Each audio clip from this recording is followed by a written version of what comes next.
அனைவருக்கும் வணக்கம். பாரம்பரிய திருவள்ளுவர் குலவம்சம் பிரசன்ன ஜோதிடர் சுப மாரிமுத்து திருப்பூர்லேருந்து இந்த பதிவு உங்களுக்காக. ஐயா வணக்கம். ஐயா வணக்கம் ஐயா. ஐயா இப்போ மக்கள் சார்பாக ஒரு கேள்வி இன்னைக்கு நான் கேட்கலான்னு இருக்கேன். கேளுங்க ஐயா. ஐயா, அதாவது இந்த ஜாதகத்துல முடக்கு இருக்கு, ஜாதகத்தையும் முடக்கிருச்சு, கண்டிப்பா கண்டிப்பா, அதனால வாழ்க்கையில் நிறைய பிரச்சனைகள் அப்படின்னு சொல்லி நிறைய பேர் கேட்கறாங்க. கண்டிப்பாங்க ஐயா. இந்த முடக்குங்கிறது என்னங்க ஐயா? அதற்கும் கர்மாவுக்கு ஏதாவது சம்பந்தம் இருக்காங்க ஐயா? அதை பத்தி சொன்னீங்கன்னா ரொம்ப உதவியா இருக்கு. நல்ல கேள்விங்க ஐயா.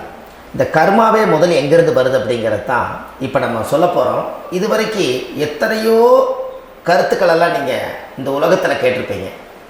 ஆனால் இந்த பதிவில் நீங்கள் பொறுமையோடு இந்த கருத்தை ஒரு இனிமையோடு நிதானமாக கேட்டிங்கன்னா உங்களுடைய ஊழ்வினை கர்மா எங்கிருந்து உருவாச்சு, இதனுடைய இந்த கர்மானால் நாம் என்ன கஷ்டப்படுறோம், நாம் இந்த பூமியில் பிறக்கிறதுக்கு என்ன வரம் வாங்கி வந்தோம், நம்ம பாவ புண்ணியம் எல்லாம் ஜாதக கட்டத்தில் போய் எப்படி எடுக்கிறது, நம்மளுடைய தோஷம்னு சொல்கிறோமே அந்த தோஷம் எப்படி கிரியேட் ஆகுது, நம்ம இந்த பூமியில் பிறக்கும் போது கொண்டு வந்த கர்மாவா, இல்லை கடவுளே நம்மளுக்கு ஒரு தண்டனையாக கொடுத்த கர்மாவா, இல்லை நம்ம இந்த பூமிக்கு வந்ததுக்கு அப்புறம் செய்த கர்மாவா, இது எல்லாத்தையுமே நம்ம பொறுமையாக கேட்கணும்னா கண்டிப்பாக இந்த பதிவை நீங்கள் பொறுமையோடு கேளுங்க. உங்களுக்கு இதில் ஒரு பெரிய ஒரு ரகசியம் ஒன்று அடங்கியிருக்குது. அந்த ரகசியத்தை தான் இன்னைக்கு இந்த உலகத்துக்கு அரங்கேற்றம் பண்ணுறேன்.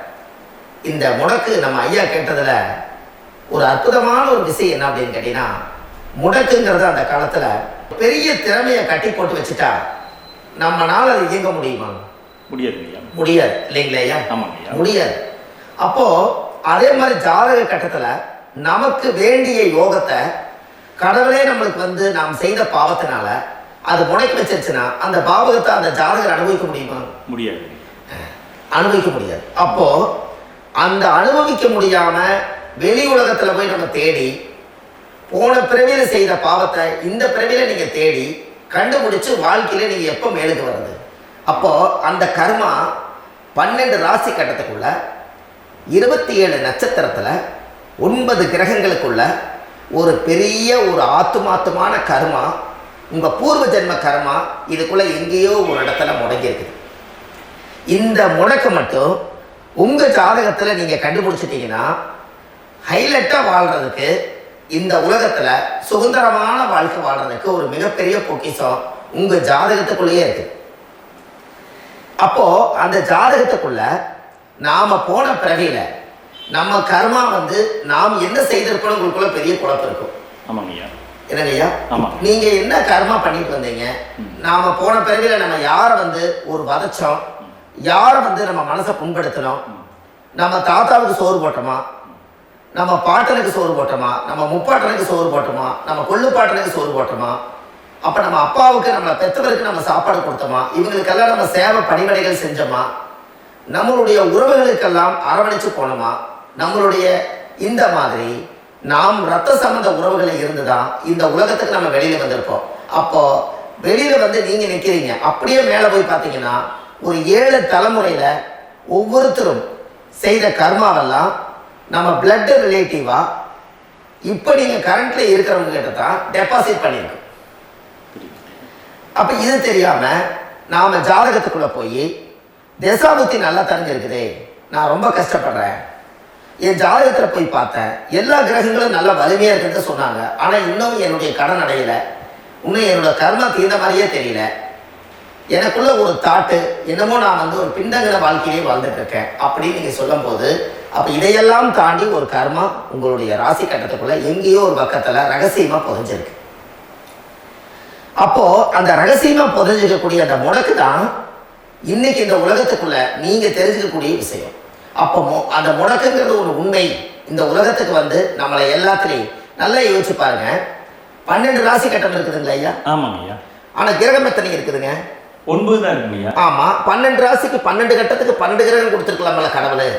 அப்ப ஏன் 3 கட்டத்தை மட்டும் எம்டி பண்ணி மீதி 9 கிரகத்தை வச்சுக்கிறாருன்னா, அப்ப நாம் செய்த 3 தலைமுறை கர்மாவுக்கு அது எந்த கட்டம் பிளாக் ஆகுதோ அந்த கட்டத்துக்குள்ள ஒரு ஏதோ ஒரு ரகசியம் இருக்கிறனால தானே எங்கேயோ ஒரு பக்கத்தில் நீங்கள் கண்டிப்பாக கர்மாவில் மாட்டுவீங்கிறது கனவுலே படைச்சு தானே இதை உருவாக்கியிருக்காரு.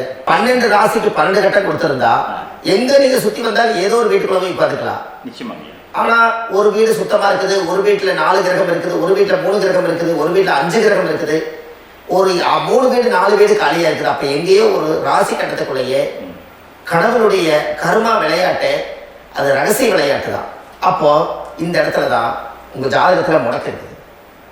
இந்த முடக்க நீங்கள் எப்படியெல்லாம் அதை ஆராய்ச்சி பண்ணி கண்டுபிடிக்க முடியும் அப்படிங்கிற ஒரு விஷயத்தை தான் இன்னைக்கு நம்ம இந்த உலகத்துக்குள்ள இதை நுழைக்க போகிறேன். இப்போ அப்பா செய்த பாவம்னு ஒன்று இருக்குமில்ல ஐயா? ஆமாங்க ஐயா. நம்ம அறியாத வயசுல தெரியாதல அப்பா செய்த பாவம்னு இருக்கும். அப்பாவுடைய சொத்து பிள்ளைக்கு தானா, அப்பாவுடைய பாவம் பிள்ளைக்கு தானே? ஆமாங்க ஐயா. ஆமாங்க ஐயா. என்னங்க ஐயா? ஆமாங்க ஐயா. சரி, அப்ப தாத்தா இருக்கிறாரு, தாத்தாவுடைய கர்மா உயிர் எங்க எழுதி வைக்கிறாருங்க? அப்போ மகனை பெற்றுறாரு. அப்ப தாத்தா மாதிரியே முகம் இருக்குது, தாத்தா மாதிரியே அவருடைய நடை உடை பாவனை இருக்குது, அவர் தாத்தாவுடைய ஜீனு தான் அப்படின்னு இவர் சொல்லும் போது அப்ப தாத்தாவுடைய சொத்து பேரனுக்கு சொந்தம்னா தாத்தாவுடைய பாவம் எங்க போகுங்க? பேரனுக்கு தான். Very good. அப்ப இந்த அப்போ இந்த கர்ம எப்படி டிரான்ஸ்ஃபர் ஆகுதுன்னு உங்களுக்கு தெரியுதா? புரியுது புரியுது. அப்ப நீங்க போன பிறவியில அந்த தாத்தாவுடைய பேரனை நீங்க பிறக்கிறதுக்கு கர்மம் உங்களை செயல்பட வச்சிருக்குது. அதனால நீங்க தாத்தாங்கிறீங்க. அதனால இந்த கௌரவமே எங்க தாத்தா சம்பாதிச்ச சொத்து, நான் தான் அனுபவிக்கணுங்கிற விதியை நீங்க உருவாக்கிறீங்க. புரியுது. அப்போ இந்த ஜாதகத்துல அந்த உள்வினை தோஷம் தான் ஏதோ ஒரு வழியில உங்களை கர்மாவை செயல்படுத்துது. அதனாலதான் இந்த ஜாதகத்துல எந்த ஒரு முடக்கை எடுக்கிறதா இருந்தாலும் சூரியன் என்ற நட்சத்திரம் எதுவோ அந்த நட்சத்திரத்துக்கு எந்த வீடு முடக்காகுதோ அங்கதான் உங்களுடைய கர்மா ஒளிஞ்சிருக்கும். இதுதான் உங்களுடைய பெரிய ஒரு பொக்கிஷமான ரகசியம். சரிங்க ஐயா. இப்போ இது நவகிரகங்கள் 9 இருக்கும்போது ஏன் சூரியனை மட்டும் நம்ம இதில் எடுத்துக்கணும்னு நீங்க சொல்றீங்க? நல்ல கேள்விங்க ஐயா. நீங்க கேட்டீங்க பாத்தீங்களா, 9 நவகிரகம் இருக்கும்போது சூரியன் மட்டும், அந்த சூரியன் என்ற நட்சத்திரம் பிறக்கும் போது அந்த வீடு மட்டும் முடக்காக நீங்க கேட்டீங்க இல்லையா? இதுதான் அற்புதமான கேள்வி. ஏன் அப்படின்னு கேட்டீங்கன்னா, சூரியனா அப்பா, அப்பாவோட உயிர் கருவோய் அம்மாவுடைய பனிக்குடத்துல கர்ப்பத்துல வச்சு 10 மாசம் 300 நாள் சுமந்து நீங்க இந்த பூமிக்கு வெளியில வரும்போது நீங்க என்ன பாவத்தை இவங்க விதைச்சாங்களோ அந்த கர்மாவை வாங்கிட்டு தான் நீங்க வெளியில பிரசவம் ஆகுறீங்க. இதுதானே உண்மைதாங்க. அப்ப சூரியன் என்ற நட்சத்திரம், அந்த சூரியன்கிறது உயிர் கருவல்லவா? அப்பாவுடைய உயிரணுக்கள் அம்மாவுடைய கருவிக்குள்ள போய் நாம குழந்தை வடிவத்துல இருந்து 300 நாள் பாவ உன்னித்த பதிவுல ஏட்டு எழுதி ஒரு ஜாதகத்தை கையில கொடுத்து பிறந்த உடனே உங்களுக்கு ஒரு ஏட்டை பெரட்டி நீ இப்படித்தான் விதி, இனிமேல் இப்படித்தான் நீ வாழணும்னு சொல்லி உங்க கர்மாவை நீங்க கர்மாவோட தானே வெளியில பிறக்கிறீங்க. அப்ப சூரியன் என்ற நட்சத்திரம் தானே இந்த உலகத்துக்கு ஒரு பெரிய ஒரு மகத்துவம். இப்ப பாருங்க, விடிய வரைக்கும் நம்ம முடிச்சுட்டு இருக்கிறோம். காலையில சூரிய உதயமானா அவங்கவுங்க செயல்படுறோம். மீறி எல்லா கிரகங்களுக்குமே வெளிச்சத்தை கொடுக்கக்கூடிய சக்தி சூரியனுடைய பிம்ப ஒளிக்குத்தான் உண்டு. என்னங்கய்யா? அதனாலதான் மேசம் உச்ச வீடுன்னு சொல்லி மேசத்தை உச்சம்னு சொல்லி சூரிய உச்சத்தை அங்கதான் வச்சாங்க. அப்போ அந்த காலச்சக்கரத்துக்கு 5ஆம் இடம் பூர்வ புண்ணியஸ்தானத்துல போய் சிம்மத்துல கொண்டு போய் சூரியனை ஆட்சி விடுன்னு வச்சாங்க. அப்போ சூரியன்ல இருந்துதான் அந்த மையப்புள்ளி உருவாகுது. அப்போ உங்களுடைய ஜாதகத்துல அந்த சூரியனாகப்பட்டவர் பிறக்கும் போது நீங்க உங்க ஜாதகத்தை நீங்க எடுத்துக்கங்க ஐயா. நீங்க இன்னைக்கே போய் கதவை திறந்து உங்க பெட்டியை திறந்து பீர்வாவுக்குள்ள உங்களுடைய ஜாதகம் இருக்குது, அந்த ஜாதகத்தை எடுத்து ஜோதிடர்கிட்டையே நீங்க சந்தேகம் கேட்கறதுக்கு முன்பு நீங்களே உங்களுடைய கர்ம பத்தி தெரிஞ்சுக்கிறதுக்கு இந்த பதிவுல உங்களுக்கு ஒரு ரகசியத்தை சொல்லித்தரேன். உங்க ஜாதகத்துல இப்ப இது வரைக்கும் ராசி கட்டத்தை நீங்க பார்த்திருப்பீங்க. ஆனா பாதசாரம்னு ஒண்ணு இருக்கும் இல்லைங்களா? ராசிக்கு பாதசாரம்னு ஒண்ணு இருக்கும். சூரியன் என்ன நட்சத்திரத்துல இருக்குது, சந்திரன் என்ன நட்சத்திரத்துல இருக்குது, செவ்வாய் என்ன நட்சத்திரத்துல இருக்குது, புதன் என்ன நட்சத்திர கால நிற்குது, இது எல்லாமே அந்த சாரம் இல்லாத ஜோதிடம் சோரம் போய்விடும். அதனால அந்த சாரத்தை நிற்கிறது பத்தியில கிரகம். அதுல இப்ப நீங்க உங்களுடைய ராசி கட்டத்தை ஓபன் பண்ணுங்க. இதுல ராசி கட்டத்துல சூரியன் என்ற நட்சத்திரம் ஒண்ணு இருக்கும் இல்லைங்களா? அது எதுவா வேணாலும் இருந்துட்டு போட்டோம். அந்த நட்சத்திரம் தான் நீங்க பிறக்கும் போது தாயுடைய கருவறைக்குள்ள கரு உருவான நட்சத்திரமே அதுதான். புரிஞ்சுங்களா ஐயா? பிறக்கும் போது நீங்கள் அந்த கருவுடைய நட்சத்திரம் அப்பா வந்து கருவை உருவாக்கி கர்மாவை விதைச்சது அந்த சூரியன் என்ற நட்சத்திரம் தான். அந்த வீட்டுக்கு தான் இந்த ராசி கட்டத்தில் உங்களுக்கு முடக்கு உருவாகுது. புரிஞ்சுங்களா ஐயா? அப்போ ஒரு ஜாதகத்துல சூரியன் என்ற நட்சத்திரம் எதுவோ அதுதான் உங்களுடைய கர்ம நட்சத்திரம். இப்ப நம்ம பிறக்கிறதுக்கு முன்னாடி அப்பா கிட்ட அந்த கர்ம டெபாசிட் ஆயிருக்கும். அதை டிரான்ஸ்ஃபர் எப்படி பண்றாரு? அவர் ஒரு கல்யாணம் வச்சு அவர் குடும்ப வாழ்க்கையில வாழ்ந்து நம்மளோட உயிர் கருவை கொண்டு போய் ஊராம் பொண்ண கல்யாணம் பண்ணி பொண்டாட்டின்னு எடுத்துக்கொண்டு அந்த பொண்டாட்டிங்கிற உரிமையாகி இவருடைய உயிர் கரு உருவாகி வாரிசுகள் வெளியில வருது. அதானங்க ஐயா? அப்போ அந்த சூரியன் என்ற நட்சத்திரம் தான் இந்த உலகத்துல ஒரு பிரம்மாண்டமான நட்சத்திரம். இந்த நட்சத்திரம் உங்க மனசுக்குள்ள ஏதாவது இருந்துச்சுன்னா உங்க வீட்டுல ஏதாவது ஒரு நல்ல விஷயங்கள் நீங்க பண்றதா இருந்தா அந்த கர்ம நட்சத்திரம் சூரியனுடைய நட்சத்திரம் இருக்கிறதுல அந்த நட்சத்திரத்துல எந்த ஒரு சேவைகளும் செய்யக்கூடாது. அதுதான் கர்மா. அதை போய் நீங்க ஆக்டிவேட் பண்ணி விட்டீங்கன்னா அது முன்னோர்களை வந்து நீங்க வந்து தொந்தரவு பண்ண மாதிரி. அந்த கர்ம நட்சத்திரம் தான் உங்க வாழ்க்கையில அது புதஞ்சிருக்கிறதா. இப்போ குழந்தை பிறந்தாலோ சீர் சீமந்தங்கள் நீங்க செய்யறதாலோ கல்யாணம் முக்கிறதுனாலோ உங்க ஜென்ம நட்சத்திரத்தன்னைக்கு கல்யாணம் பண்ண வேணும்னு சொல்லிக்கிறாங்க இல்லைங்க? உங்களுக்கு ஜென்ம நட்சத்திரத்துக்கு முன்னாடி உங்களை உருவாக்குன நட்சத்திரம் தான் ஜென்ம நட்சத்திரம். அப்ப சூரியன் என்ற நட்சத்திரம் அப்பாவுடைய ஜென்ம நட்சத்திரமா அந்த ஊழ்வினை கர்ம செயல்படுது. அப்ப அந்த முடக்கு யார் வழியில வந்தது? முன்னோர்கள் வழியில வந்தது. முன்னோர்கள் கட்டி வச்சது யாரைய? குலதெய்வத்தை. அப்ப அந்த குலதெய்வத்தை போய் சாமிக்கு போய் வீடு வாசல்லாம் வலிச்சு குலதெய்வத்தை போய் தேங்காய் பழம் பூமாலை கல்கண்டு வாங்கி அர்ச்சனை பண்ணி ஒரு அன்னதானம் ஒன்று பண்ணிட்டு சாமிக்கு பொங்கல் வச்ச நைவேத்தியம் பண்ணிட்டு உங்க ஜாதகத்தை வச்சு பூஜை பண்ணிட்டு வாங்க. அதுக்கப்புறம் தான் உங்க கர்மாவை கண்டுபிடிக்கிறதுக்கு வழியே பிறக்கும். குலதெய்வத்தை வணங்காமல் கோவிந்தா கோவிந்தா என்று பல தெய்வத்தை வணங்கினாலும் பலனொன்றும் இல்லைன்னு அந்த காலத்தில் முன்னோர்கள் சொல்லி வச்சுக்கிறாங்களே இல்லைங்களா? அதனால கண்டிப்பாக அதை கண்டுபிடிச்சு நீங்கள் அதுக்கு ஒரு நைவேத்தியம் பண்ணால் மட்டும்தான் முதல்ல உங்கள் 5ஆம் பாவம் முன்னோர்கள் அது வேலை செய்யும். குலதெய்வ ஆலயத்துக்கு போயிட்டு வாங்க. போயிட்டு வந்துட்டு இந்த கர்மவினை தோஷத்தை நிவர்த்தி பண்ணுறதுக்குனால சரியான பரிகாரத்தை நம்ம எடுப்போம். அப்போ உண்மையாலுமே ஒரு ராசி கட்டத்துக்குள்ள இந்த மாதிரி ஒரு அந்த கர்ம தோஷம் இருப்பதனால இந்த கர்மா தோஷத்துக்கு அந்த முடக்க தோஷங்கிறத நீங்கள் எடுத்து அதை கண்டுபிடிச்சு அந்த சூரியன் என்ற நட்சத்திரம் எந்த ராசி கட்டத்தில் போய் முடக்காயிருக்குதோ அந்த முடக்கு எந்த பாவகம் வந்து நம்மளுக்கு லாக் ஆகிருக்குதோ அந்த பாவகத்துக்கு உண்டான பரிகாரங்கள் அதுக்குரிய ஸ்தலங்கள் அந்த கோவில்களில் போய் சுவாமிக்கு தேங்காய் பழம் பூமாலை கல்கண்டு வாங்கி அர்ச்சனை பண்ணி நீங்கள் அந்த கோவிலுக்குள்ள போய் உட்கார்ந்து சாமி கும்பிட்டு வந்தீங்கன்னா உங்களுடைய ஜாதகத்தில் இருக்கக்கூடிய அந்த முடக்கு தோசை நீங்கி வாழ்க்கையில் நீங்கள் எதை சாதிக்க வந்தீங்களோ அந்த சாதனையை நீங்கள் சாதிச்சுட்டு இருப்பீங்க. புரிஞ்சுங்களா ஐயா? இல்லை, தெளிவாக புரியுதுங்க. ஏன் அப்படின்னா அந்த முடக்கு நட்சத்திரத்துக்குள்ள தான் ஒரு தோஷம் இருக்குது. இப்போ அந்த காலத்தில் பாருங்க ஐயா, முன்னோர்கள் எல்லாம் நிறைய பேர் கோவில் கட்டி வச்சுட்டு போயிருக்காங்களா இல்லைங்களா? ஆமாங்க. இந்த கோவில் எதுக்காக கட்டி வச்சுக்கிறாங்கன்னா அவங்க கட்டினவங்களுக்கும் அந்த முடக்கு தோஷம் இருந்திருக்குது. ராஜாக்கள் இருந்திருக்குது, மன்னர்கள் காலத்தில் இருந்திருக்குது, ஜமீன்தார் காலத்தில் இருந்திருக்குது. இப்போ அவங்களுடைய அமைப்புகள் எல்லாமே முன்னோர்கள் என்னமோ அறியாமல் தெரியாத தன்னடக்கம் இல்லாத ஒரு கர்மாவை செஞ்சுட்டாலும் அதுக்குரிய பரிகார ஸ்தலங்களை கொண்டு போய் அந்த காலத்திலே ஜாதகம் பார்த்து நம்ம வந்து முன்னோர்களுடைய பாவத்தை நாம் செய்த பாவத்தையும் தீர்த்துட்டு நமக்கு கீழே அடுத்த சந்ததிகள் அடுத்த தலைமுறைகள் வந்தாலும் இந்த கோவில்களுக்கு வந்து விளக்கு போட்டு சாமி கும்பிட்டு இந்த மண்ணை மிதிச்சுட்டு போனால் அன்னையோட அந்த கர்மா தீருங்கிறது அந்த காலத்திலேயே முடக்கு தோச பரிகாரத்தை கோவில் வழியில் அந்த காலத்தில் திசை திருப்பி வச்சுருக்காங்க. அப்போ நீங்கள் கோவிலுக்கு போகாமல் கண்டிப்பாக இந்த பரிகாரத்தை நீங்கள் உடைக்க முடியாது.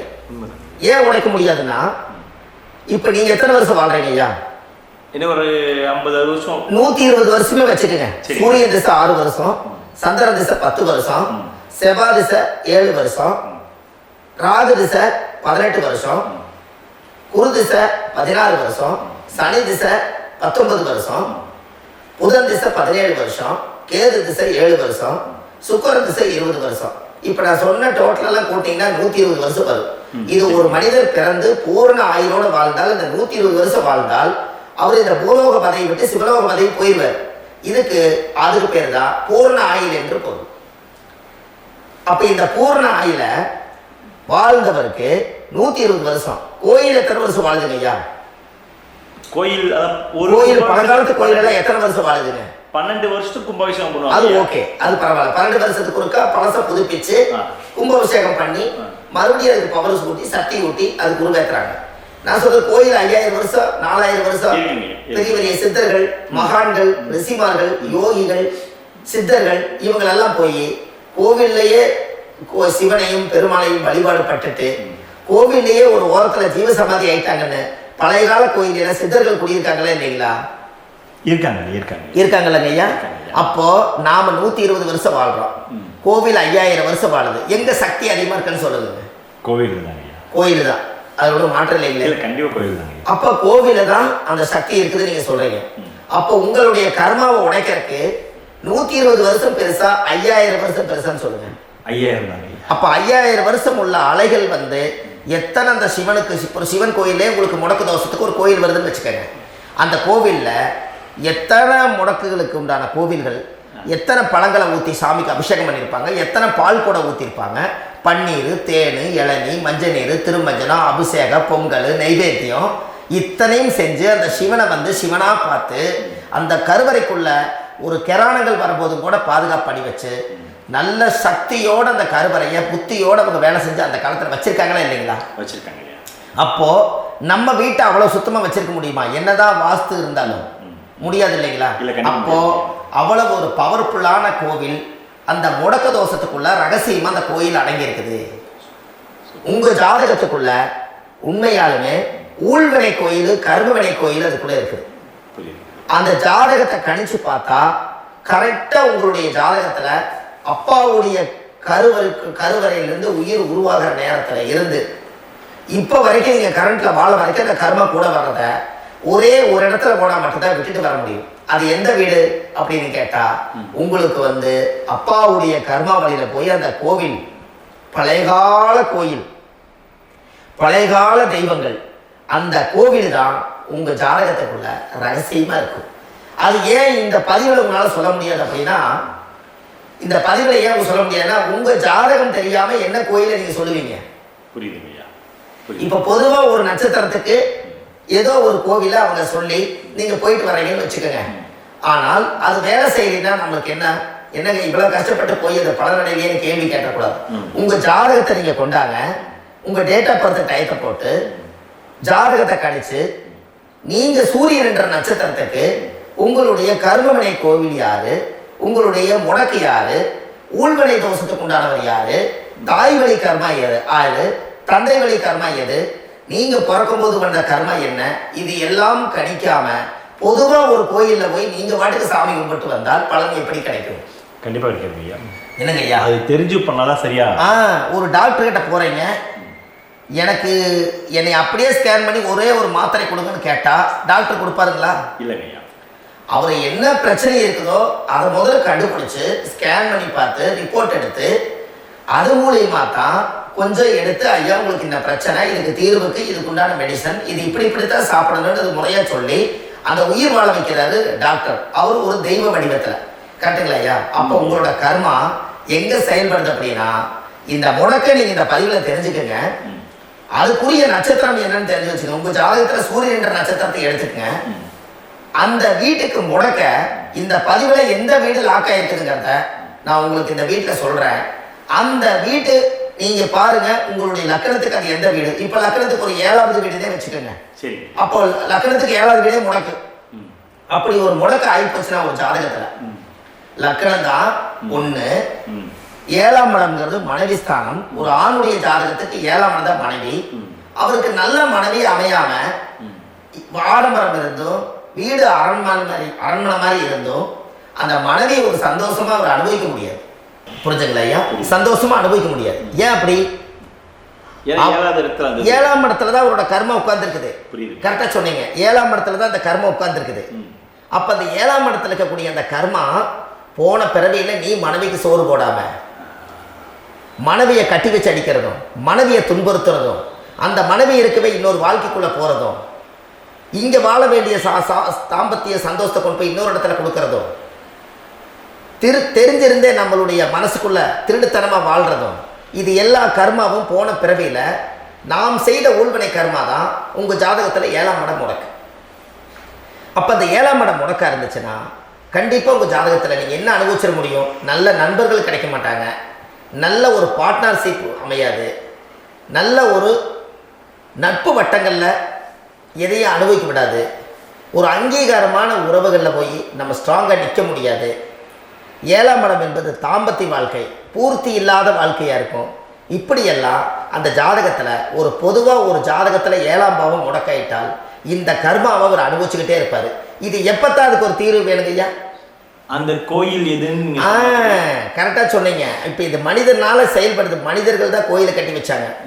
தெய்வத்தை விட ஒரு காலத்தில் மனிதர்களுக்கு மகிமை ஜாஸ்தி. ஏன்னா சாதாரண ஒரு மண்ணு பூமியாக இருந்த இடத்த மனிதர்கள் தான் கோயில் கட்டி ஒரு மகிமைப்படுத்தி புண்ணியம் பண்ணி வச்சாங்க. மனிதர்களுக்கு சக்தி அதிகம்தான், ஆனால் பிரபஞ்சத்துக்கு அதை விட சக்தி அதிகம் அல்லவா? ஐயா, நீங்கள் கோவிலுக்கு போய் அந்த கர்மா உடைக்கிறதுக்கு கோவிலில் சக்தி இருக்குது, ரைட்டு. ஆனால் நம்ம வீட்டுக்கும் கோயிலுக்கும் ஒரு மிகப்பெரிய தொடர்பு என்னென்னா, அந்த கோயில் கட்டுறவங்க எல்லாமே பழைய காலத்து கோயிலெல்லாம் பாருங்கள், பஞ்சபூதத்தை வச்சு கட்டியிருப்பாங்க. சரிங்க. பஞ்சபூதத்தை எப்படிங்க? பஞ்சபூதத்தை வச்சு தான் கட்டுவாங்க கோயில். அது உங்களுக்கு தெரியணும் இல்லைங்களா? பஞ்சபூதம்னா நீர், நெருப்பு, காற்று, பூமி, ஆகாயம்.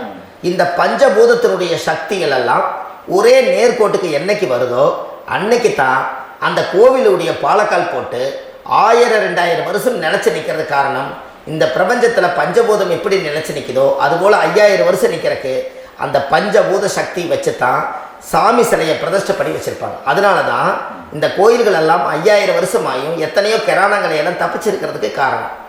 அப்பேற்பட்ட புண்ணிய ஸ்தலம் உங்களுக்கு எதுன்னு தெரியணும் அல்லவா?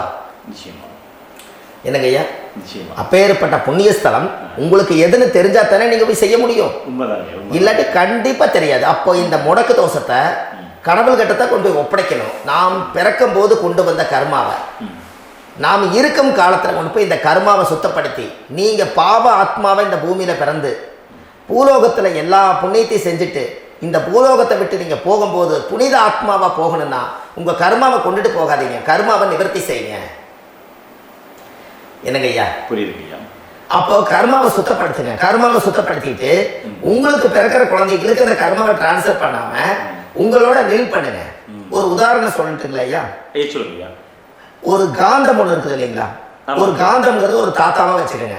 ஒரு இரும்பு கொண்டு போய் வச்சா ஒட்டு மாட்டாதா? ஒட்டுங்கய்யா. அப்போ ஒட்டுனோடனே காந்தம்ங்கிறது தாத்தா, அவருக்கு பிறந்த வாரிசுக்கு அந்த கர்மா டிரான்ஸ்ஃபர் ஆயிடுமா? ஆயிடுச்சுங்க. சரி, இன்னொரு இரும்பு கொண்டு போய் வைங்க, ஒட்டு மாட்டாதா? கண்டிப்பா ஒட்டுங்கய்யா. அப்ப அது பேரனுக்கு வைங்க, பேரனுக்கு வந்துருச்சு அந்த கர்மா, வந்துருச்சுங்கய்யா. இன்னொரு இரும்பு கொண்டு போய் வைங்க, அந்த காந்தத்துக்கு நேர் இன்னொன்று வைங்க, ஒட்டு மாட்டாதா? கண்டிப்பா ஒட்டுங்கய்யா. அப்ப அதை கொண்டு போய் நம்ம கொள்ளு பேரனுக்கு வைங்க. இப்படியே டிரான்ஸ்ஃபர் ஆகி தலைமுறை தலைமுறையே இந்த கர்மா தொடர்ந்துகிட்டே இருக்குது. இந்த இடத்துல கொண்டு போய் காந்தத்துக்கு இரும்பு ஒட்டிகிட்டே இருக்குதுல்ல, இந்த இடத்துல ஒரு மரக்கட்டை செஞ்சு கொண்டு போய் கரெக்டாக வச்சுக்கிட்டே போட்டுமா? அந்த மரக்கட்டையை கொண்டு போய் வைக்கிறவர் யார்? மரக்கட்டையை வச்சுட்டு அடுத்த வாரிசு புனிதமா பிறந்துட்டு அந்த மேல இருக்கிற கர்மால இந்த அடுத்த இது வராதுல்ல, வராது. இதுதான் கர்மா, தொடர்ந்து வரக்கூடிய கர்மாவை அதை நில் பண்ணணுங்கிறதுக்கு பேர் தான் இந்த உதாரணத்தை சொன்னவங்களுக்கு. அப்ப நாம் இந்த பூலோகத்துல நம்ம ஒரு தாயுடைய கருவறையில் இருந்து தொப்புள் கொடி அறுக்கும் நேரம் நாம் என்ன கர்மாவை வாங்கி வந்திருந்தாலும் அதையெல்லாம் ஆராய்ச்சி செய்து ஜாதகத்தில் முழுமையாக கண்டுபிடிச்சு ஒரு காலம் இல்லைனாலும் ஒரு காலம் நம்ம நல்லா இருக்கிறதுக்காக, நம்ம வாரிசுகள் எல்லாம் நலமடைஞ்சு வளமடைஞ்சு வர்றதுக்காக இந்த கர்மா தோஷத்தை கரெக்டாக கண்டுபிடிச்சு சரியான கோவிலுக்கு போய் நீங்கள் கர்மாவை நிவர்த்தி பண்ணி அங்கே பூஜை புனஸ்தானங்கள், சகசரநாம பூஜைகள், ஓமங்கள், வழிபாடுகள் இதெல்லாம் நீங்கள் செஞ்சு உங்களுடைய பாவத்தை எல்லாம் கழித்து உங்கள் ஜாதகத்தவே யோகமாக மாற்ற முடியும். கண்டிப்பாக மாற்ற முடியும். ஏன்னா நம்ம யாரை நம்பி செய்கிறோம்? சரியான கடவுள்கிட்ட வழிகாமிக்க போகிறோம். அப்போ கடவுள் பொய்யாயிருவாரா? இல்லைங்க, நிச்சயமா இல்லை. ஐயா, நம்ம அதாவது அந்த காலத்தை சொல்லுவாங்க, சக்தியுள்ள சாமி கும்பிட்டு புத்தி உள்ள உள்ளே பெக்கணும்னு சொன்னாங்க. 16 வதபதனை பெக்கல, எல்லாம் அறிவோட பெற்றாங்க. அதனால எல்லாமே தாய் தந்தைகள் பேச்சை கேட்டாங்க. அன்னைக்கு எல்லாருமே தாய் தந்தைகளுக்கு தூணா நின்னாங்க. அப்போ அந்த காலத்தில் சக்தியுள்ள சாமி கும்பிட்டு புத்தியுள்ள உள்ளே பெக்கோன்னு சொல்லி அன்னைக்கு அறிவோட பெற்று இந்த கர்மாவை ஆளுக்கு ஒரு கர்மாவை டிரான்ஸ்ஃபரை பிரித்து எல்லாரும் சுத்தப்படுத்தினாங்க. இன்னைக்கு நம்ம ஒரு குழந்தை 2 குழந்தை பெற்று வச்சிருக்கோம், அவங்களுக்கே இவ்வளவு கர்மா வந்துருச்சுன்னா இந்த குழந்தைகளுக்கு என்னைக்கு இந்த கர்மாவை போய் கண்டுபிடிச்சி நீங்கள் எப்போ சரி பண்ணுவீங்கன்னு. அப்போ இந்த வாழ்க்கையில் ஏதோ ஒரு பிரபஞ்ச சக்தி நம்மளை அறியாமல் என்னமோ ஒரு இயக்கத்தில் கொண்டு போய் விட்டுருச்சுங்களா? அப்போ இனிமேலாவது இந்த கர்மாவில் இருந்து கண்டிப்பாக நம்ம நிவர்த்தி ஆகணும்னு சொன்னால் இந்த முடக்கு தோஷத்தை யாரெல்லாம் கண்டுபிடிச்சு இந்த ஊழ்வினை கர்மாவில் இருந்து நாம் கருவறையில சுமக்கும் போது 10 மாசம் நீங்களே என்னென்ன நினைச்சிருப்பீங்க? அதாவது கருவறைக்குள்ள கருப்பா ஒரு பிண்டம் இடப்பக்கம் கிடக்கையில இந்த பூமிக்கு வரும்போது நீங்க என்னென்ன நினைச்சிருப்பீங்க? இந்த பிறந்ததுக்கு அப்புறம் வந்துதான் அம்மா தெரியுது, அப்பா தெரியுது, தாத்தா தெரியுது, பாட்டி தெரியுது, இந்த உலகத்துல கண்டுள்ளாத காட்சிகள் எல்லாம் தெரியுது, எல்லாம் தெரியுது. ஆனா 10 மாசம் உங்க வாழ்க்கையில நீங்க இருக்கும் போது நீங்க என்னென்னலாம் நினைச்சு இந்த பதிவுகளை இறைவன் கொடுத்தாரோ அதெல்லாம் அனுபவிக்கத்தான் வந்தீங்க. அதுக்கு இடையில இருக்கிறதான கர்மா. இந்த ஒரு விஷயம் உங்களுக்கு கிடைச்சிருச்சுன்னா நீங்க எல்லாருமே ராஜயோகமா படைப்பீங்கல்ல. இதுல ஏழை பணக்கார யாரையுமே சொல்ல வரல. அவங்க பிறக்கும் போது புண்ணியத்தை பொறுத்து தான் போன ஜென்மத்துல நம்ம என்ன புண்ணியங்கள் பண்ணி வச்சோமோ அந்த புண்ணியத்துல இன்னைக்கு நல்லா வாழ்றாங்க. ஒருத்தர் கேட்டாரு, என் ஜாதகத்துலங்க எங்கூட படிச்சவரு இடம் வாங்கிட்டாரு, வீடு வாசல் கட்டிட்டாரு, தொழில் பண்ணிட்டாரு, நல்லா இருக்காரு, ஆனா நான் இன்னும் அப்படியே தான் இருக்காங்கன்னு ஒருத்தர் கேட்டாரு. அதுக்கு ஒரு கருத்து என்னன்னா, டேட் ஆஃப் பர்த் ஒண்ணுதான், டைம் ஒண்ணுதானே வச்சுக்கோங்க. அவங்க அப்பா செஞ்ச புண்ணியம் வேற, நீங்க செஞ்ச பாவங்கள் வேற. அவர் செஞ்ச புண்ணியத்தினால அவருக்கு எல்லாமே முன்னாடி கிடைக்குது. நீ கர்மாவெல்லாம் கழிச்சிட்டீங்கன்னா பின்னாடி கிடைக்க போகுது. இதுல மற்றவங்களை பத்தி வேற்றுமையா நினைக்கிறதுல எந்த ஒரு இதுவுமே இல்லை. அப்போ ஒருத்தர் பார்த்து ஒருத்தர் வாழ வேண்டாம். உங்களுடைய சுய அறிவை வச்சு இந்த பூலோகத்துல இந்த பூமியில நீங்க 4 தெரிஞ்சு நல்ல விதமா கத்துக்கிட்டு இந்த உலகத்துல சிறப்பா வாழ கத்துக்குங்க. அதுக்கு அந்த ஊழ்வினை தோஷத்தை கண்டுபிடிங்க. உங்களுக்குன்னு ஒரு முடக்கு இருக்குதுங்கிறத இன்னைக்கு நீங்க எழுதி வைங்க. அதை எப்படியாவது கண்டுபிடிங்க, அதை தேடுங்க. ஒரு முறை நீங்க ஜாதகத்தை கொண்டு வாங்க. அந்த ஜாதகத்தை கொண்டு வந்து உங்க பாவகத்துல எத்தனாம் பாவம் முடக்காயிருக்குன்னு பாருங்க. அந்த பாவகம் முடக்காயிடுச்சுன்னா உங்க வாழ்க்கையில அதுல இருந்து உங்களால வெளியில வரவே முடியாது, கண்டிப்பா வர முடியாது. அதை நீங்க கண்டுபிடிச்சா மட்டும்தான் நீங்க மேல வர முடியும். ஏன்னா நிறைய பரிகாரங்கள், பூஜைகள், யாகங்கள், ஹோமங்கள் எல்லாம் செய்து வச்சும் கூட அந்த கருவணைக்கு உண்டான கோவிலுக்கு போய் அந்த 5000 வருஷம் பழமை வாய்ந்த தெய்வத்துக்கிட்ட போய் நீங்க முறையிட்டு விளக்கு போட்டு உங்க கர்மத்தை எல்லாம் நான் நீதான் தீர்த்து கொடுக்கணும்னு சொல்லி நம்பிக்கையோட போய் நீங்க போய் அந்த சரணாகதி அடையிறீங்க பாருங்க, அங்கதான் உங்க கர்மாவை எடுத்து விடுறாரு. அப்ப இந்த ரகசியம் உங்களுக்கு வேணும் அல்லவா? அப்போ உங்க ஜாதகத்துல எங்க முடங்கி இருக்குது, அதுக்குரிய கோவில்கள் எல்லாம் என்ன, அதுக்கு தான பரிகாரம் என்ன, அதுக்கு நீர் பரிகாரம் என்ன, யாத்திரை பரிகாரங்கள் என்ன, நீங்க வீட்டில இருந்தே செயல்படுத்தக்கூடிய பரிகாரங்கள் என்ன, பரிகாரம் கோவிலுக்கு போய்தான் நடக்குமா, இல்ல நாம் வீட்டில் வச்சு வணங்குறதுனால நடக்குமா, நாம் செய்யக்கூடிய தர்ம பரிகாரங்கள் என்ன, தான பரிகாரங்கள் என்ன, இப்படி பல விதமா இருக்கனால உங்க ஜாதகத்துக்கு எந்த மாதிரி பரிகாரம் கனெக்ட் ஆகுதுங்கிறது தெரியணும். இது தெரியாம கண்டிப்பா உங்களால செயல்படுத்துறது ரொம்ப கஷ்டம். இதனால இதை நீங்க தெரிஞ்சுக்கணும்னா இப்ப நம்ம பாருங்க, நீங்க அதை தெரிஞ்சுக்கிட்டாலே உங்க வாழ்க்கையில ஒரு டைம்ல நீங்க தெரிஞ்சு போறீங்க உங்களுடைய கர்மா என்ன, நீங்க எங்க செயல்பட்டு போயிட்டு இருக்கிறீங்க, உங்க போற பாதை சரியா இல்ல அந்த பாதையில முள்ளு கல்லு இருக்குதா, இது எல்லாம் உங்களுக்கு தெரியலனா இந்த முடக்க கண்டுபிடிக்கக்கூடிய சக்தி வாய்ந்த இந்த கர்மாவை நிவர்த்தி பண்றதுக்கு வழிகள் இருக்குது. அதனால நீங்க கண்டிப்பா இந்த முடக்க தெரிஞ்சுக்கணும். இந்த முடக்க ராசினா என்ன உண்மையாலுமே உங்க வாழ்க்கையில நீங்க தெரிஞ்சு இனிமேல் உங்க வாழ்க்கையில இதுவரையிலும் கர்மாவுக்குள்ளேயே கஷ்டப்பட்டீங்க, வழி தெரியாம கண்ணை கட்டி காட்டுல விட்ட மாதிரி இருந்தீங்க, இனி அப்படி இருக்க வேண்டாம். உங்க ஜாதகத்துல 12 ராசி கட்டத்துல 9 கிரகம் போகும், மீதி 3 கிரகம் 3 கட்டம் வந்து உங்களுக்கு எங்கேயோ ஒரு பக்கத்துல 3 கட்டம் எம்டியத்தை இருக்கும். கரெக்டுங்களா? அது இல்லாம ஒரு ஜாதகம் பிறக்காது. ஏன்னா 9 கிரகத்துக்கு 9 கணக்கு போட்டால் 3 கட்டம் எம்டியத்தை நிற்குது. அந்த கட்டத்துக்குள்ள எந்த நட்சத்திரத்துல, எந்த சாரத்துல, எத்தனாவது டிகிரியில, எத்தனாவது பாதசாரத்துல, எத்தனை வெகுளையில, எத்தனை செகண்டுக்குள்ள இந்த கர்மா உள்ள புகுந்து உங்களை செயல்படுத்துதுங்கிறத கண்டிப்பா உங்க ஜாதகத்தை கொடுங்க. பார்த்து இந்த விஷயத்தை சொல்றேன், நீங்க அந்த இடத்துக்கு போய் நிவர்த்தி பண்ணிட்டு உங்க வாழ்க்கையில கொஞ்சம் காலம் வாழ போறீங்க. பாருங்க, பிறந்ததுலேருந்து 20 வருஷத்துக்குள்ள இளமையா வாழ்றீங்க, குழந்தையா வாழ்றீங்க. 20லேருந்து 40 வயசுக்குள்ளதான் உங்களுக்கு ஒரு பொண்ணை பார்த்து கல்யாணம் பண்ணி ஒரு கரு உருவாக்குறீங்க. அதுக்கப்புறம் 40லேருந்து 60க்குள்ள குழந்தை பெற்று கடமை முடிச்சிடுறீங்க. 60 வயசுக்கு மேல ரிட்டையர்ட் ஆயிடுறீங்க. இந்த 20க்கும் 60க்கும் இல்லாத 20லேருந்து இந்த 40 வயசுக்குள்ள உங்களோட தேடல் என்னவோ அது வாழ வேண்டிய சுகபோகமான வாழ்க்கை எல்லாமே அந்த 40க்குள்ளதான் இருக்கு. இந்த 40க்குள்ள இருக்கக்கூடிய வாழ்க்கைய இந்த கர்மா தெரியாம காலத்தை வீணாக்க வேண்டாம். வாழ வேண்டிய வயசு நீங்க வாழணும். அதுக்குரிய கர்மாவை நீங்கள் சுத்தப்படுத்துங்க. எப்படியெல்லாம் நீங்கள் சந்தோஷமாக வாழ்கிறீங்கன்னு எனக்கு ஒரு தகவல் கொடுங்க. வேறு லெவலில் நீங்கள் இருப்பீங்க. கண்டிப்பாக இந்த பதிவில் உங்களுக்கு நான் இந்த விஷயத்தை கொடுக்க போகிறேன். இந்த முடக்கு நட்சத்திரங்கள் என்ன அப்படிங்கிறத இந்த பதிவில் நீங்கள் ஒரு நோட்டு ஒன்று எடுத்துக்கோங்க, குறித்து வச்சுக்கோங்க. இதில் இருந்து அவங்கவுங்களுக்கு முடக்கு நட்சத்திரம் என்னங்கிறத இந்த பதிவில் நான் உங்களுக்கு கொடுக்குறேன். இந்த வீடு தான் அது முடக்குங்கிறத சொல்கிறேன். இதையெல்லாம் நீங்கள் தெரிஞ்சு உங்கள் ஜாதகத்திலே நீங்கள் முடக்கு எடுத்து கண்டிப்பாக உங்கள் வாழ்க்கையில் நீங்கள் நல்லா இருப்பீங்க. அதுக்கு ஒரு நோட் எடுத்து வச்சுக்கோங்க. இது வரைக்கும் கர்மாவை பற்றி நம்ம பேசணும். உங்கள் ஜாதகத்தில் சூரியன் என்ற நட்சத்திரத்துக்கு தான் முடக்குன்னு சொன்னீங்களே, எந்த வீடுங்கிற ரகசியத்தை இன்னைக்கு நம்ம எல்லாரும் தெரிஞ்சுக்கலாமா? இத்தனை காலமாக நீங்கள் தெரிஞ்சுக்காத ஒரு ரகசியத்தை இன்னைக்கு உங்கள் ஜாதக கட்டத்தில் நீங்களே முடக்க கண்டுபிடிச்சி அதுக்குண்டான பலனை தேட போகிறீங்க.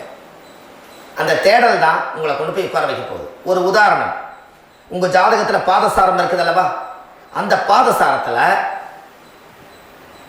சூரியன் என்ற நட்சத்திரம், சூரியன் நின்ற நட்சத்திரம் பாதசாரத்தில் கரெக்டாக எடுங்க. சூரியன் என்ற நட்சத்திரம் புனர்பூச நட்சத்திரமாக இருந்தால் அந்த புனர்பூச நட்சத்திரத்துக்கு முடக்கு யார் வீடு வரும் தெரியுங்களா? ரிஷப வீடு தான் முடக்கு வரும். ரிஷபராசி வீடு சுக்கிரனோட வீடு. சுக்கிரன் என்பது மனைவி, சுக்கிரன் என்பது அத்தை. அவங்க வர்க்கத்திலேருந்து வரக்கூடிய கர்மா தான் ரிஷப முடக்கு.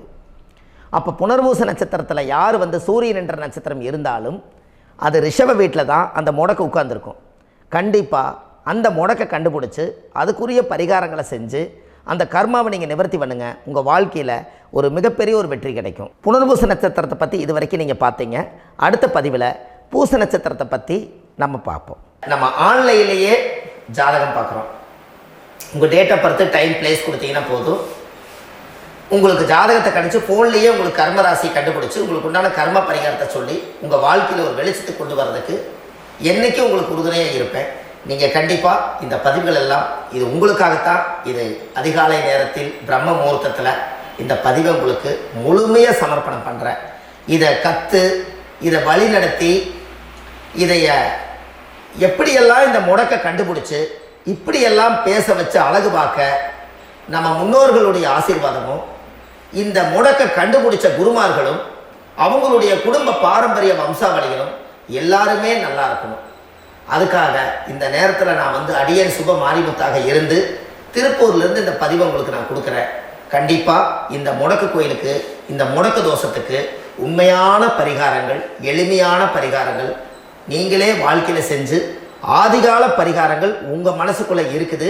அதை செயல்படுத்தினா மட்டும் போதும், வாழ்க்கை எங்கேயோ போயிடும். கண்டிப்பாக ஒரு முறை உங்கள் ஜாதகத்தை அனுப்பி வைங்க, உங்களுக்கு நான் பார்த்து பலன் சொல்கிறேன். இன்றைக்கி நான் கொடுத்த பதிவுகள் எல்லாம் உங்களுக்கு ரொம்ப பயனுள்ளதாக இருந்திருக்கும். உங்களுக்கு இது வரைக்கும் எத்தனையோ கர்ம வினைகளை பற்றி தெரியாமல் இருந்திருப்பீங்க. இந்த பதிவுகளை நிறைய கேட்டு தெரிஞ்சுக்கிட்டீங்க. இதெல்லாம் வாழ்க்கையில் ரொம்ப முக்கியமான பரிகாரங்கள், எளிமையான பரிகாரங்கள். நேராக நீங்கள் கடவுளைத்தான் கெட்டியாக பிடிக்க போகிறீங்க. அந்த பரிகாரங்கள் எல்லாம் செஞ்சு அதிகாரமாக வாழ்ந்து இந்த பூலோகத்தில் நல்ல சிறப்பாக வாழ்றதுக்கு இந்த பரிகாரம் உங்களுக்கு ரொம்ப யூஸ்ஃபுல்லாக இருக்கும். கண்டிப்பாக இந்த பதிவு செய்யுங்க. நம்ம பாரம்பரிய திருவள்ளுவர் குல வம்சம் பிரசன்ன ஜோதிடர் சுப மாரிமுத்து திருப்பூரில் இருக்கேன். 30 ஆண்டு காலமாக நம்ம ஜோதிடர் பார்த்து கொண்டு இருக்கிறோம். இவ்வளவு காலமாக எத்தனையோ ஆயிரக்கணக்கான மக்களுக்கு நம்ம ஜோதிடம் பார்த்து வழிகாட்டி நிறைய மக்களுக்கு நிறைய சேவைகள் செஞ்சுருக்கேன். நிறைய கோயில் கட்டி வச்சுருக்கேன், கும்பாபிஷேகங்கள் பண்ணி வச்சுருக்கேன், அன்னதானங்கள் நிறையா பண்ணி வச்சுருக்கேன், புண்ணிய யாத்திரைகள் நிறைய போய் வந்திருக்கேன். மக்களுக்காகவே நான் உங்களுக்கு உழைக்க தயாராக இருக்கேன். இந்த ஜோதிடம் என்னுடைய ஒரு பாரம்பரியமாக என்னுடைய அப்பா தாத்தா முன்னோர்கள் இதெல்லாம் எங்களுடைய குலத்தொழில் இது. அதனால் நாங்கள் பாரம்பரியமாக திருவள்ளுவர் குல வம்சம். வள்ளுவர் வாக்குன்னு யூடியூப் சேனலில் போனீங்கன்னா 1000 பரிகாரங்கள் கொடுத்துருக்கேன். அதுவும் உங்களுக்கு ரொம்ப யூஸ்ஃபுல்லாக இருக்கும். வள்ளுவர் வாக்கு அப்படின்னு போடுங்க, அப்படி இல்லைன்னா சுப மாரிமுத்துன்னு போடுங்க. இதில் பரிகாரங்கள் நிறையா கொடுத்துருப்பேன். கண்டிப்பாக இதெல்லாம் நீங்கள் சந்தித்து நீங்கள் ஒரு சப்ஸ்கிரைப் பண்ணி வச்சுக்கோங்க. நான் போடக்கூடிய பதிவுகள் எல்லாமே உங்களுக்கு நோட்டிஃபிகேஷன் வந்துடும். அதனால் நீங்கள் ஒரு சப்ஸ்கிரைப் பண்ணி வச்சுக்கோங்க. தினமும் ஒரு தகவல் உங்களுக்கு கொடுத்துக்கிட்டே இருக்கேன். இதெல்லாமே உங்களுக்கு ஒரு பெரிய சந்தோஷமான நிகழ்ச்சிகள். என்றைக்கும் உங்களோட நான் வாழ்கிறேன். உங்களுடைய குடும்பத்தில் நான் ஒருத்தராக இருந்து குடும்ப ஜோதிடராக நான் இருப்பேன். கண்டிப்பாக ஆயுள் உள்ள வரைக்கும் உங்களுக்காக இந்த ஜோதிடத்துக்கு உழைச்சி உங்கள் குடும்பத்தில் ஒருத்தராக நான் ஒரு ரத்த உறவில் நான் இந்த பூர்வ ஜென்மத்தில் உங்களுக்கு நான் கடமைப்பட்டிருக்கேன். கண்டிப்பாக அடுத்த பதிவில் உங்களை நான் சந்திக்கிறேன். வாழ்வது ஒரு முறை, வாழ்த்தட்டும் தலைமுறை. நன்றி, வணக்கம்.